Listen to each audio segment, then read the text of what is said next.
Howdy guys, this is Ian. For tonight's video, I wanted to do an analysis on an online tournament match that I had earlier this week. Now, it's my first online tournament for Guilty Gear Strive, and I really had a positive experience from it. I'm mostly an offline local player. I kind of preferred that environment, but I really had a great time, and there was really great competition. Now, for some context on this match, right now I am 2-2 with this sole player.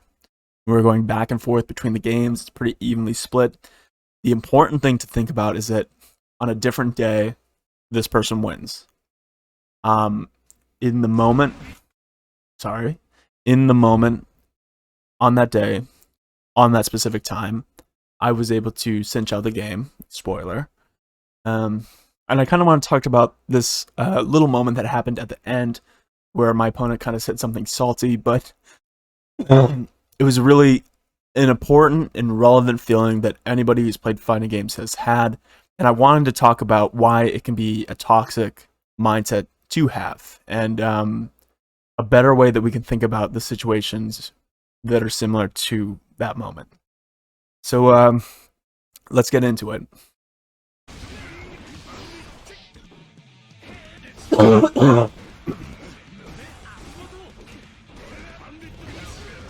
We have a 5p anti-air trading. I'm seeing a lot of those bandit bringers, and I ripped the overhead right there. It's a great burst, keeps me in the corner. No conversion off the anti-air 5 JK. Great challenge on the plus frames.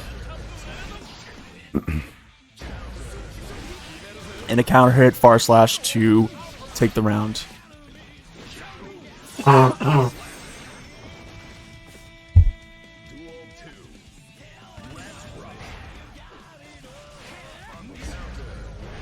Anti-air. He's been doing a lot of wake up DPs, which is why I went for that. As you see,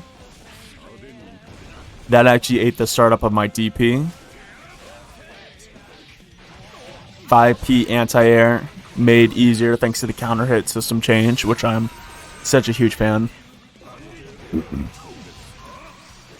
5D reaction check worked.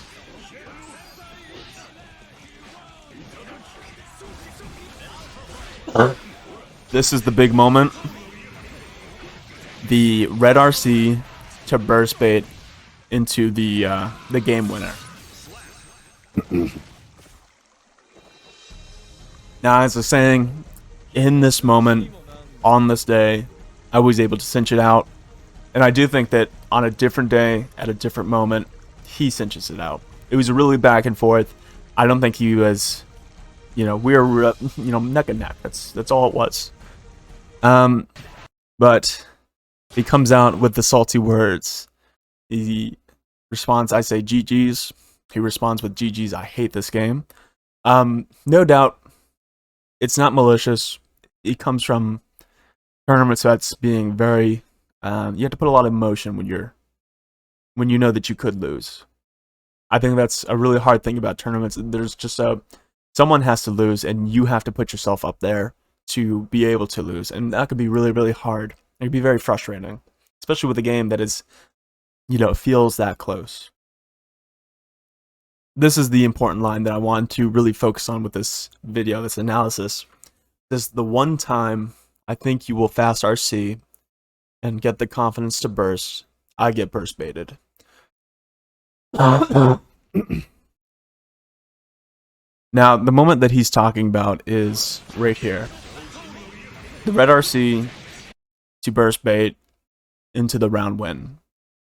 Now, the reason I want to highlight this is kind of this idea, right? So, for him, the reason why he lost, or at least from what I can be told from what he said, is because of this moment. It was the singular moment of getting burst baited into the loss, into the kill. But I think there's something really toxic about that. And I don't mean in the sense that like I'm offended, but it can be toxic for yourself. Because the truth is, when you are put into a 50-50 situation, an RPS situation and you play, you have to know that you will lose, and that's a part of it. You have to accept that that's a part of it. So what I really wanted to focus on is kind of changing that mindset, right? So if we look to the moments before this happened, right?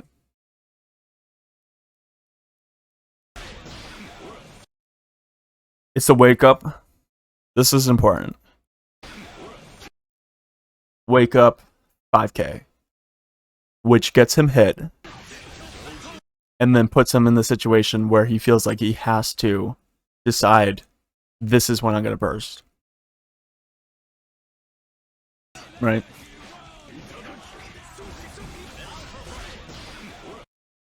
That was the choice that put him to have to make the guess for the game. Right? But that's not what he was thinking about. I'm so sorry, guys. I still got like a COVID cough. But this is the moment, right? This is where he got put into the position where he had to guess. But if he blocked here, what happens? He isn't put into that situation. If he DP'd here, he's put into a different RPS, but from what I chose, he would have beat that. Right? What if he backdashed? I'm not sure. I might have hit him, but maybe I didn't. The important part to think about is you can't be mad at yourself in the moment when someone does hit the coin flip on you and they win. That's nearly out of your control. You have control over not being put into that position in the first place. And I think if I had any advice, I would say that that's the mindset that you have to focus on, because it would feel really, really bad to feel like you lost this game because you made the wrong choice when I'm putting you in the position to basically be, guess for game, right? Feeling like that's why you lost and not because you made a bad 5K decision. And this is actually where I think he lost, right? It's a difference on mindset, because there are a lot of things that he could have done right there. In the other situation, all he has to do, burst or not burst, those are his only choices. But he can do a lot of things in this position right here. I'm so sorry, guys. This is kind of where I wanted to just end it. It's a really interesting moment. There are a lot of moments like this in a game. You don't lose because of the 50-50s. You lose because you got put into the position to get 50-50'd. To have to choose yes or no on your coin flip. It's an interesting thing to think about. Let me know what you guys think. I'll probably be putting out more footage from online tournaments. It's pretty cool. I had a lot of fun. A lot of strong players. After this match, K7 blasted my ass, and I played against a good Zato and went back and forth. Same, another, 2-3 him, but I had a really good time either ways. Stay tuned for more, guys. Peace.